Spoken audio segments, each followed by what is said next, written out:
D'abord, l'économie. Bonsoir Tatiana Mosso. Bonsoir. Les crypto-monnaies sont à la mode et l'Afrique s'y met. Elle aussi, les initiatives se multiplient, du Sénégal à l'Afrique du Sud, en passant par le Nigeria, des démarches individuelles ou de grandes entreprises. Toutes démarches où on tente d'établir cette monnaie numérique sur le continent. Alors d'abord, Tatiana, la première question, qu'est-ce que la crypto-monnaie ?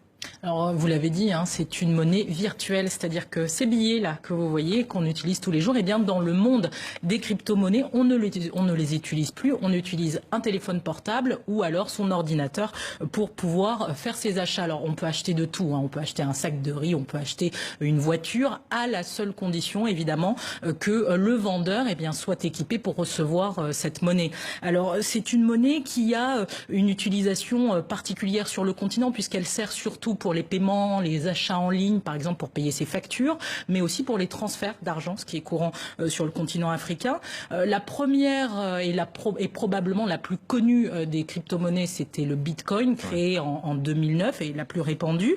La crypto-monnaie, c'est une monnaie particulière en ça qu'elle n'est pas rattachée à une banque centrale comme le CFA l'est à la BEAC ou à la BCAO. Et puis surtout, c'est une monnaie qui utilise la cryptographie, qui est un code numérique très complexe et qui normalement rend cette monnaie inviolable et qui fait en sorte que les transactions soient sécurisées et qui du coup empêche les contrefaçons. Alors en Afrique, cette crypto-monnaie est déjà utilisée fréquemment au Ghana, au Kenya et en Afrique du Sud pour des transactions. Au Sénégal, c'est le rappeur Akon qui se lance en créant sa propre monnaie. Alors effectivement, ce rappeur qui lance la crypto-monnaie Akon, Bien joué, oui. Voilà, sur un petit jeu de mots, on n'oublie pas le marketing. Et justement, cette monnaie, elle devrait voir le jour ce mois-ci au Sénégal. Et au passage, il crée une ville futuriste qui se veut une crypto-ville pour pouvoir utiliser cet argent-là. Et cette monnaie, il veut qu'elle soit, rien que ça, le sauveur de l'Afrique. Et il aimerait que d'ici décembre 2018, que tout le monde puisse utiliser ça via une application sur son téléphone portable. Alors c'est très ambitieux, mais comment les institutions bancaires perçoivent-elles ou réagissent-elles à ces initiatives? Alors sans surprise, elles sont plutôt dans l'incompréhension et puis très inquiètes aussi de cette arrivée, parce que ces crypto-monnaies, elles empiètent sur le rôle des banques centrales. On se souvient de l'exemple de Orange Money en mars 2017 au Sénégal. Orange Money qui s'est vu tout simplement suspendre ses transactions internationales par la BCAO. Une BCAO donc inquiète, elle est inquiète sur la question du contrôle des émetteurs et puis tout simplement sur la volatilité de cette monnaie. Donc qui est-ce qui régule, qui est-ce qui sanctionne cette monnaie qui ne passe plus par les banques centrales? Les institutions sont frileuses, ainsi que les États auxquels elles sont liées, donc les différents pouvoirs qui, eux, ne savent pas comment légiférer sur ces monnaies numériques. Un peu conservatrice. Alors, en filigrane de ces initiatives, il y a ce débat du maintien ou non du franc CFA.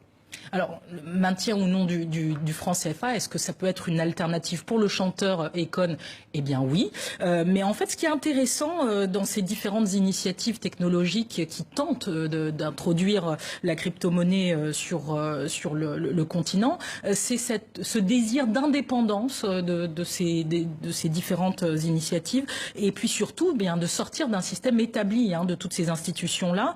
Et de ce côté-là, l'indépendance, elle n'est pas accessible à tout le monde. C'est-à-dire que s'il n'y a pas Internet et si on n'a pas l'outil numérique, on reste sur le banc de touche, alors que ce soit l'Ubuntu Money qui vient de se lancer en Côte d'Ivoire au mois de juin, qui a une vocation très éthique et sociale, ou encore le Bitcoin qui est très utilisé au Nigeria, ou alors on va choisir un exemple qui n'a pas marché du tout, le ICFA qui avait été annoncé en janvier 2017 et qui finalement n'a jamais vu le jour. Bref, toutes ces initiatives, elles participent aujourd'hui au débat pour une démocratisation de la monnaie et surtout, elles participent au débat, à la réflexion sur le questionnement de l'efficacité du dispositif monétaire ainsi que l'efficacité, le taux de bancarisation qui est faible en Afrique et évidemment l'accès au crédit. La crypto-monnaie décryptée par Tatiana Mosso. Merci à vous et dans 15 jours. La séquence Histoire maintenant, elle nous